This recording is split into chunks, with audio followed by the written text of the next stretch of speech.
बिस्मिल्लाहिर्रहमानिर्रहीम। बोलते कालम के साथ मैं आमिर रज़ा खान। और ईरान से तमाम ममालिक ने अपने बशिंदों को निकालने का हुक्म दे दिया। ये छोटी खबर नहीं है, बहुत बड़ी खबर है कि आखिरी मुल्क सर्बिया है जिसने भी ये ऐलान कर दिया कि उसके तमाम शहरी ईरान छोड़ दें।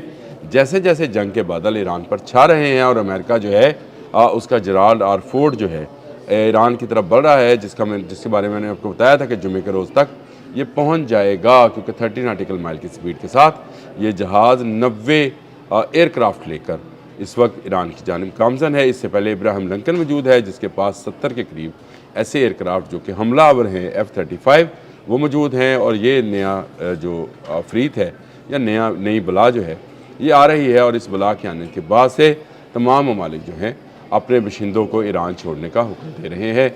इसकी वजह क्या है? इसकी वजह वही है कि डोनाल्ड ट्रंप जो हैं उनके जहन पर जंग छाई हुई है। डोनाल्ड ट्रंप चाहते ये हैं कि वो ईरान को दबाव का शिकार करें, और इसीलिए ये खबर जो है बाहर निकल कर है। इससे कबल अमेरिका के जो लोग ईरान में मौजूद थे, जी हाँ, ये वो लोग हैं जिन्होंने किसी ज़माने में अमेरिकन नेशनलिटी हासिल की थी, लेकिन फिर दोबारा जाकर ईरान में बसे थे। ईरान और अमेरिका के आपस में सफारती तल्लुकात नहीं हैं, लेकिन जर्मनी, पोलैंड और बेल्जियम, बरतानिया ये ममालिक अपने बशिंदों को इससे पहले ही कह चुके हैं कि वो ईरान को छोड़ दें, और अब सर्बिया ने भी यही बात कह दी।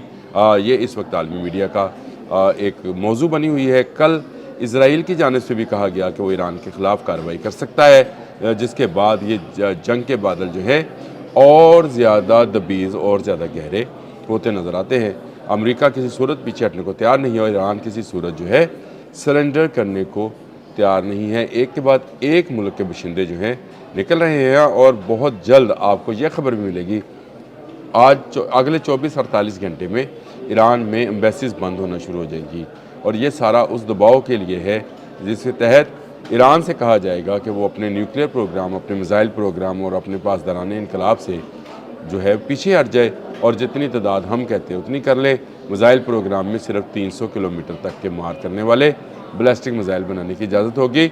इससे ऊपर बैलिस्टिक मिसाइल नहीं बन सकेगा, क्योंकि उनको रोका नहीं जा सकता है। और इसराइल तक जाने के लिए उसको 2500-3000 किलोमीटर के बैलिस्टिक मिसाइल्स चाहिए होते हैं। ये ख़बर जो है इसको बस इस तनाज़र में देखें कि अमेरिका जो है ईरान को गिराना चाहता है, ईरान को चाहता है कि ईरान जो है वो सरनगू हो जाए, या ईरान घुटनों के बल आकर उसकी वो तमाम शराइत जो कि 5 महीने बताई हुई हैं उन शराइत के तहत वो ईरान पर ईरान जो है अपना अमन कायम रखे, नहीं तो जंग के लिए तैयार रहे। ईरान कितना तैयार है ये तो अलग बात है, लेकिन ये पाँचों की पाँचों शराइत जो हैं किसी सूरत शायद तस्लीम नहीं की जाएंगी, जिनमें से एक शर्त सिर्फ ईरान मानने को तैयार है, और वो शर्त ये है कि वो न्यूक्लियर प्रोग्राम को दिखा सकता है कि वो न्यूक्लियर वारहेड नहीं बना रहा, न्यूक्लियर वारहेड नहीं बना रहा, और यूरेनियम को उस हद तक अफजुर्दा नहीं कर रहा कि उससे न्यूक्लियर वारहेड बनाया जाए।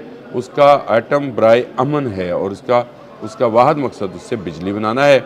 और यही पावर प्लांट जो है, न्यूक्लियर पावर प्लांट जो हैं, उसके लिए यूरेनियम अफजुर्दा कर रहे हैं, जिनके लिए रशिया और चीन उसकी मदद कर रहे हैं। ये वो एक पॉइंट है जिसको लेकर ईरानी लोग जो हैं वो चाहते हैं कि अगर कोई गैर जानबदार कमेटी जो है इनका मुआयना करना चाहती है तो मुआयना कर ले, और अगर ये चाहती है कि वो यूरेनियम की उस हद तक अफसरदगी जो कि एक न्यूक्लियर वारहेड बनाने के लिए काम आ सकती है उसको भी वो ख़त्म करने या उसको डिस्कार्ड करने या रशिया को देने को तैयार हैं। ये वो शर्त है जिस पर तस्लीम में खम है इस वक्त ईरान का नज़र आता है कि वो ये मानने को तैयार है। लेकिन इससे आगे कि अपना वो मिसाइल प्रोग्राम जो है उसको रोल बैक कर दे, तमाम मिसाइल जो हैं उनको ख़त्म कर दे।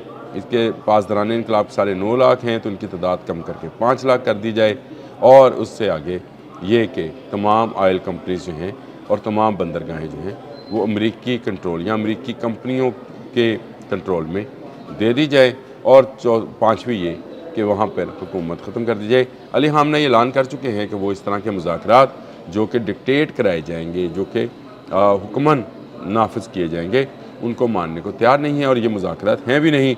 जनेवा के बाद अब तक मुज़ाकरात की नई तारीख सामने नहीं आई है, क्योंकि ईरान वहाँ तस्लीम करके आया था कि वो किसी ऐसे मसवदे पर, अब्बास अरागची की बात कर रहा हूँ, तस्लीम करके आए थे कि ऐसे मसवदे पर गुफ्त शनीद हो सकती है जो ईरान तैयार करेगा, और ईरान को बताया गया है कि वो मसवदा तैयार करे और लेकर आए, और ये एक बिल वास्ता यानी अमान को बीच में डालकर मुज़ाकरात हैं जिसमें ये तय पाया था। इससे आगे कुछ नहीं है, और इससे आगे डोनाल्ड ट्रंप की वो धमकी है जिसमें अब 9 दिन बाकी रह गए हैं। कल मैंने 10 दिन की बात की थी, आज 9 दिन बाकी रह गए हैं, और डोनाल्ड ट्रंप जो हैं वो तुले पड़े हैं कि वो ईरान पर कब्ज़ा करेंगे। लेकिन उससे पहले वो चाहते ये हैं कि जंग ना हो, ईरान खुद ब खुद सारी वो चीज़ें मनोवन तस्लीम कर ले, यानी ग़ुलामी का तौक अपने गले में डाल ले, खुद से डाल ले, खुद ग़ुलामी का तौक डाल ले, अमेरिका को डालना ना पड़े।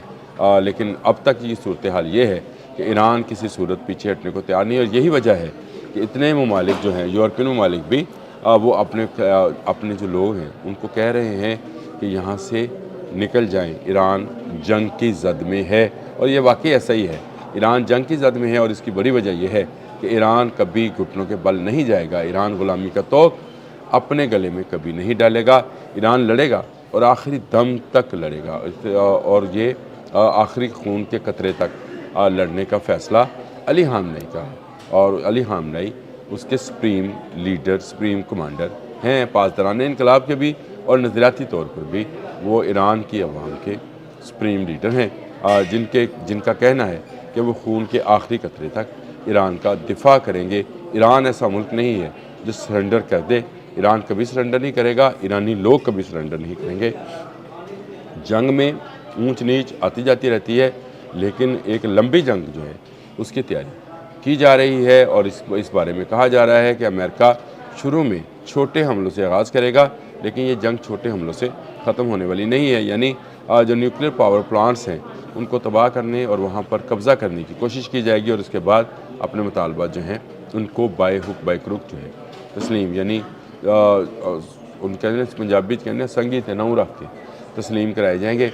लेकिन ईरान इसके लिए बिल्कुल तैयार नहीं है कि वो किसी की धौंस धमकी में आए, वो मुकाबला करने के लिए तैयार है, और मुकाबला तैयार करने के लिए वो हर रोज़ एक नया जो है हथियार उसको शो ऑफ करता है। आज भी मैं आपको इस व्लॉग के बाद एक नए हथियार के बारे में बताने लगा हूँ, जो खलीज फ़ारस और आबने हुर्मुज़ में अमरीकी बहरी बेरों को तबाह व बर्बाद कर सकता है।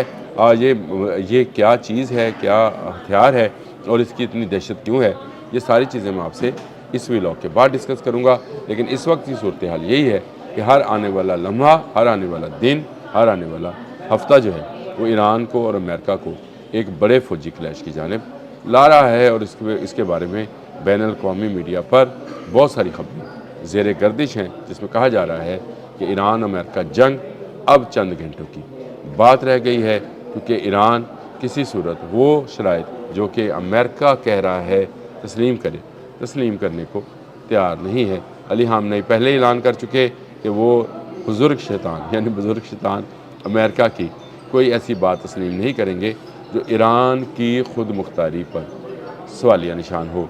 ये वो बात है जिसको लेकर ईरान और अमेरिका का कन्फ्लिक्ट जो है बढ़ रहा है। आज रॉयटर्स की एक स्टोरी है जो दुबई से रिपोर्ट हुई है, और उसमें भी यही लिखा हुआ है कि हर आने वाला जो लम्हा है वो दोनों मुल्कों को जंग के करीब ला रहा है। उसका मैं लिंक साथ लगा भी रहा हूँ ताकि आप लोगों को समझ आए कि जो बात मैं कह रहा हूँ कि ये मुज़ाकरात एक ढोंग था, एक बहाना था, बात को उलझाए रखना मकसूद था, और उसका इंतज़ार करना था जेराल्ड आर फोर्ड का, जो 50 साल तक समंदर में रहकर कार्रवाई कर सकता है, एटमी रिएक्टर्स रखता है, और वो एटमी रिएक्टर्स जो हैं वो उसको चलाए रखेंगे, और उसके लिए रसद के जहाज़ जो हैं वो भी पहुंचाए जा रहे हैं। ये वो सूरत हाल है जो इस वक्त दरपेश है खलीज में, और खलीज के तमाम ममालिक में खौफ व खरास है। यूरोपियन ममालिक जो हैं वो आहिस्ता आहिस्ता अपने लोगों को ईरान से निकाल रहे हैं, और ये इनका निकलना जो है इस बात का बेन सबूत है कि अमेरिका अपने नापाक इरादों को किसी वक्त भी अमली जामा पहनाने की कोशिश कर सकता है। अमली जामा पहना नहीं सकेगा। उसकी वजह यह है कि ईरान भरपूर मुकाबला करेगा, और ईरान मुकाबला करने के काबिल भी है। हर वो कौम जो अपनी खुद मुख्तारी का सौदा नहीं करती है, अपनी खुद मुख्तारी के लिए खड़ी हो जाती है, वो अपनी से बड़ी ताकत से भी मगलूब नहीं हुआ करती है। और वो जो मगलूब नहीं हुआ करती है वो हमेशा जो है फतह याब रहती है। ये बात अमेरिका को शायद इस जंग के बाद समझ आएगी। जंग से पहले ना अमेरिका समझने वाला है, ना डोनाल्ड ट्रंप समझने वाले हैं कि ईरान अमेरिका जंग अमेरिका की सुपरमेसी की आखिरी जंग भी हो सकती है। अब तक के लिए इतना ही। अल्लाह हाफ़िज़।